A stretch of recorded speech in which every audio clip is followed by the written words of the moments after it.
that's why I couldn't accept just being the observer at that point in my life. I was just like, no, I've watched you, Dad. I've watched you fucking come home every night from work, watch the news, fucking, and you're not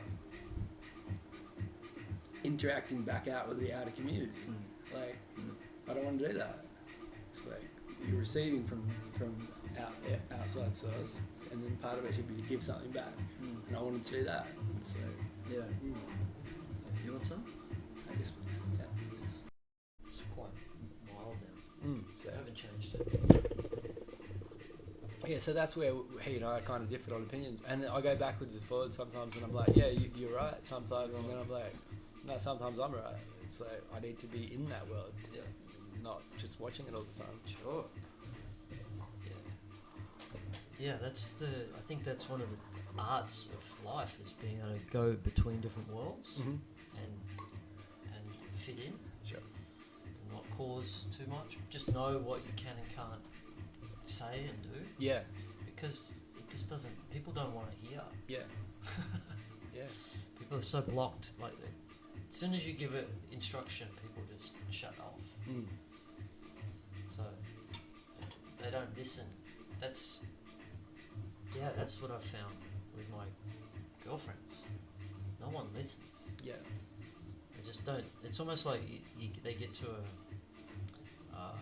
I don't know, a sense. Women have possibly it's to do with how they were repressed for so long, and then they've sprung out the other way. And so they're quite masculine, strength, leadership, but they don't like to get told what to do anymore. You know, like I don't mind being told what to do. It's not an attack on myself. Where I think a lot of women, or the ones I've dated, have that problem, and they just need to bring it down a little bit. Well, I can say from my perspective, not being a woman obviously, but I'm at times a terrible listener, and I know it's because I'm deep in my own process. I'm like, I might be sitting with somebody and we're having a conversation, and then I'll go somewhere else because something in me is like exploring something we're talking about, you know? Yeah. And suddenly I've just like gone down this little tunnel for a bit of like, that was really talking to me. I've got to go understand what that is. And then you kind of lose track of the conversation, maybe you don't hear what the conversation is, and you come back and people think you're not a good listener. And it's like, well, I am a good listener, I just in that moment I've missed it. And if you're a good listener, then you'll say, I'm back in the conversation, can you repeat that? Like I was just like, I was processing something else. Yeah, 100%. Yeah, you would.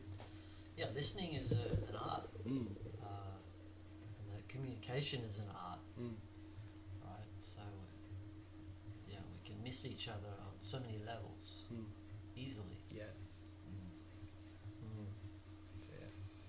So yeah, I can understand that if you feel like you haven't been listened to properly. What's that? Sorry? I can understand if you felt like you haven't been listened to properly, because I've been on both sides of it. Yeah, no. I had an old guy, Paddy. He came to me and he said, "It's like people don't ask questions anymore. Yeah. You know, it's like people are so busy in their own worlds, they don't have time for other people's worlds. Yeah. Yeah, and it's because we have to do everything on our own. We're not, because you've got to cook breakfast and dinner and go and get veggies, and you know, it's like you're just busy all the time. Where I think like this comes back to community, or just when you've got more time. Yeah, to really connect. Yeah. Whew. Wow, that was are we on? We just started. Yeah, have we been on for a while? Just for like 3 minutes. Oh, okay. Yeah. So they got some of that. A little bit of you speaking about you and your dad. Yeah. Would have been okay actually. I don't mind if all of it went out. Doesn't really matter. It's just me being authentic, real, and I got nothing to hide from the world. So. Yeah. So you're ready to get back into that world? You reckon? I feel like it's important. Yeah, because I've got family there that have been there for me when they could be there for me. You know, and right now, not everyone can be there for people, and they haven't. Sometimes I felt maybe I needed their support, but they couldn't support me because they were in their own world. And the best thing for me was to gather my own strength to do things without their support. So it was all for the right reasons. That's the way I see things as well. It's like everything that happened in the past is you learn things, right? And those things had to happen. Yeah. And so that separation needed to happen. Yeah. For you to then go and find yourself, maybe deal with those challenges. Yeah. And now you can go back to them. Yeah. And it's a chance as well, isn't it? It's a chance that you're trusting that, and you'll learn something again, you know. Yeah. But family is very precious. I think because I don't have a lot of family, so it's like I see the importance of it. You got a lot of family, but you haven't got a lot of family. I know what you mean. Yes. But you know what I mean. It's like surrounded blood sort of family. Like my mother and sister passed away, so like. But that is super amazing to have that, and when you and I see it. Like I had a partner where we had the argument about because she wanted to disown her mum, and I'm like, no, you can't do that. You can't just cut your mum off. We've got kids and everything. And it's like, here I am, I didn't have a mum, and then she's like trying to separate from her mum, and I'm like, just forgive everything. Like forgive everything. It doesn't just become, just learn to work it out. Yeah. Because they're special. They're your parents. Yeah. And your relatives as well. This is what I'm starting to realize. Like our genetics and our heritage and our DNA. We're all similar. It does make your family. Yeah. So there's similar patterns and things. Yeah. And although I haven't got a partner or children of my own in a biological sense, I love being an uncle. I'm a good uncle, and I have a role to be an uncle, and it's important. Yeah. It's a really important role. Yeah. So, yeah.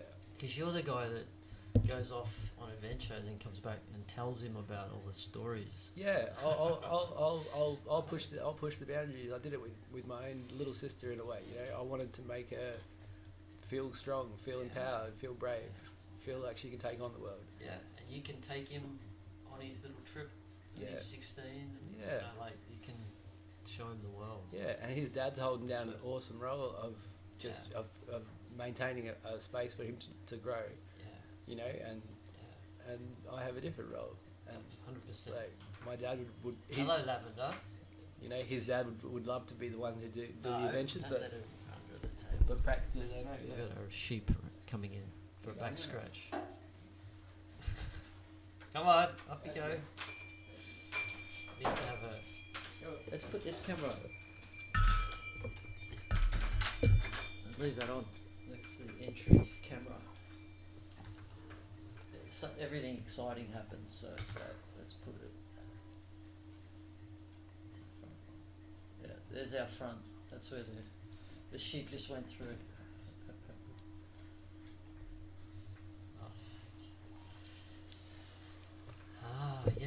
Yeah. So I'm very appreciative of family. I think that's when you haven't got something, you appreciate it more. When you do have it, that's the sort of cool thing. We talk about like new worlds. There's that new world of like reaching that point where it is in harmony and we're back together having a good time. We'll appreciate it a lot more. Yeah, because we've been through this sort of world. Yeah. That's the sort of. That's what we all have to strive for. Is that like it is like heaven on earth? It's like the fairy kingdom. Yeah. You got to strive for that. That's the model we're aiming for. And I think now we can do that. Yeah. Yeah, even if it's small little cities. Yeah. You know, you just get the model right. Yeah. And then it just flows. Yeah. Yeah, and let's make it a world where everyone can flow their own flow, you know? Yeah. You know, I love cannabis and I smoke cannabis. Let's make a world where people can just do that and be themselves, you know? Yeah. It's like... 100%. Like, yeah. What the fuck? Yeah. You know? Well, that's what I envisage, is you have these like little kingdoms. They're just all over the whole world, right? There's just kingdoms, and everyone does it their own way. Yeah. Like, the aim, you still got to be peace, love, and harmony. Yeah. But then you can do whatever the fuck you want. Yeah. So you specialize in things. Like, this is their culture. Is their kingdom, and there was a Netflix show called Westworld. I don't know if you ever saw it, but it was an old movie when I was a kid. It fascinated me with Yul Brynner, I think he's a bald guy. Yep. Amazing, like it's black and white, but the idea is about Westworld, which is a world, a robotic world, like it's an actual world that they've created, like Disneyland. And people can go there on holidays, and it's like got robots getting around that you can shoot, you can make love to, you can do whatever you want. It's like this fantasy world. Yeah. And then there was medieval world as well, so you could go into the medieval, hang out, like that concept. Like that's what we could create. Yeah, and we can do it in harmony with the current system. Yeah, you know, like, totally with the harmony. Like, it's just like you just created a little theme. Like, for example, cannabis, like, which is something I want to see in the community as something which shouldn't be shamed upon. Yeah. Pot smokers and growers. Let's do it let's do it the old way, in a responsible way. Yeah. Where there was somebody in the community who was of the maturity to distribute those plants in a responsible way, so they were used in a responsible way. Sure. You know, where is our shaman who decides you need cannabis? You need cannabis over here. It's going to be good for you. Like you need it. Yeah. Who is that medicine person? And especially if they talk about legalizing cannabis, who is that person who's going to do it in a responsible way? Is it going to be a medical doctor who's never smoked cannabis before? Like, I don't think that's the right person. I don't think so. It needs to be somebody who's built a relationship of trust with that plant, who knows then how to distribute it. Sure. You know, and they'll do it not for financial gain. But we don't have any of those. No, we need somebody who grows it, well, how do you knows where it is. Shamans, like the priests. That's what the priest was. Yeah. The priest was the one who worked out what it was like. And they don't do it as an exchange for money. He encouraged you to raise your consciousness. Yeah. Any plant medicine you never use as an exchange for money to gain profit. You know, so that's where we're losing our way in society.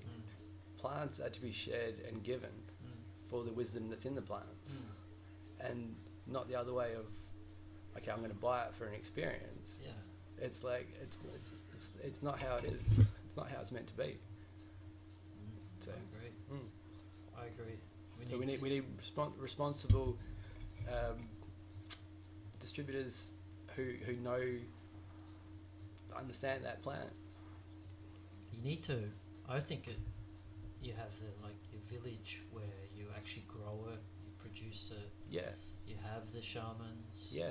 And you make products. Yeah, you can do that with every sacred plant. You do it with cacao, tobacco.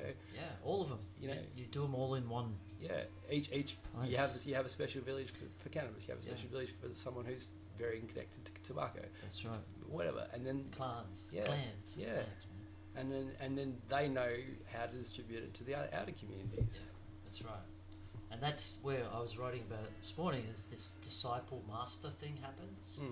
When you have a group of people that are similar, with the same passion, you see that's where the disciple, like you get enough masters and then you get a whole program, because they're apprenticeships. And you've got to have that similarity, or like getting all the same people together for like greatness to form. Yeah.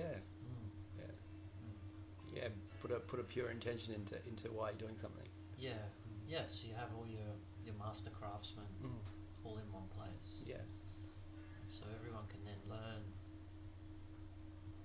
And yeah,